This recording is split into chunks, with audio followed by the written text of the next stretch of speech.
Dzisiaj porównamy ze sobą dwa śpiwory marki Penguin. Penguin Micra i Penguin Light Mami.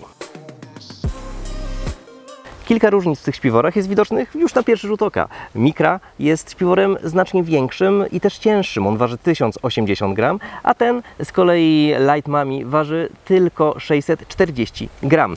No ale tutaj temperatura komfortu to 6 stopni, a tutaj 14. To znaczy, że ten jest po prostu cieplejszy, no i grubszy. Oba śpiwory są śpiworami syntetycznymi z fenomenalną ociepliną BHB Micro. To jest taka ocieplina złożona z poszczególnych takich nie za dużych elementów, które są podszyte pod warstwę zewnętrzną, dzięki czemu nie przemieszczają się w środku i cały czas bardzo dobrze izolują. W wariancie Light Mami mamy jedną warstwę tej izolacji, w wariancie Micra mamy już dwie warstwy, przy czym ta druga ułożona jest pod skosem, dzięki czemu możemy mówić o czymś takim jak takim śpiworze pomiędzy 2- a 3-warstwowym, bo te warstwy po prostu są dużo bardziej wydajne właśnie w tej formie, w jakiej są ułożone. Jeżeli interesuje Was grubość tej ociepliny, no to w Light Mami mamy 60 gram na metr kwadratowy, a w Micrze mamy 120 gram na metr kwadratowy. No ale to są tylko technikalia. Śpiwór Penguin Light Mami, czyli dokładnie ten, który trzymam tutaj w ręku, ten cieńszy, to jest śpiwór jednosezonowy. On jest albo na lato pod namiotem, bo jednak 14 stopni w nocy, no to raczej tylko latem się zdarza, albo będzie bardzo dobrze się nadawał, jeżeli planujecie spać w schroniskach albo w jakimś domu. Ten grubszy Penguin Micra, śpiwór 3-sezonowy, świetnie sprawdzi się wiosną, świetnie sprawdzi się jesienią, ale pamiętajmy, że te 6 stopni to jest taka temperatura graniczna. Ja sam mam taki śpiwór i zdarzyło mi się raz spać podczas przymrozku, no i niestety było za zimno. Ale naprawdę 5, 6, 7 stopni to jest taka temperatura, w której spokojnie się wyśpicie i nie zmarzniecie. No dobrze, to powiedzmy sobie trochę więcej o detalach tych śpiworów.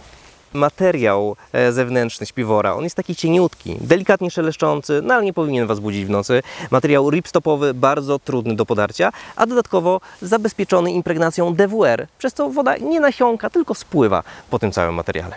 Od wewnątrz z kolei znajdziemy bardzo podobny również materiał syntetyczny, który już nie jest na ripstopie, ale przede wszystkim to jest też w ogóle zaleta syntetyków. One naprawdę bardzo dobrze wysychają i jeżeli nocujecie w wilgotnym środowisku albo właśnie w upalne dni, kiedy sami się troszeczkę spocicie, dużo łatwiej jest je wysuszyć niż śpiwory puchowe. Na uwagę zasługują tutaj też takie detale, jak to, że zamki są zamkami IKK, te japońskie zamki, które bardzo dobrze znamy z różnego sprzętu outdoorowego, właśnie są też tutaj. No i one są też zabezpieczone przed wcinaniem się materiału. Z dodatkowych detali warto też zwrócić uwagę na szlufki, które są na samym końcu śpiwora. One pomagają nam go zawiesić w momencie, kiedy wymaga wysuszenia. No i jeszcze jedna ważna rzecz. Te śpiwory dostajecie w pokrowcach kompresyjnych, więc wystarczy zaciągnąć paski i one się automatycznie zmniejszają. Pewnie zauważyliście, że nie podałem Wam ceny tych śpiworów. No tak, dlatego że czasami są jakieś rabaty, czasami są jakieś obniżki i lepiej zerknąć po prostu w opis filmu, w link, kliknąć tam, przejść na sklep Horyzont i zobaczycie, jak to wygląda dokładnie w tym momencie. Tymczasem, jeżeli Wam się podobało, kliknijcie łapkę w górę, zasubskrybujcie ten kanał i do zobaczenia następnym razem.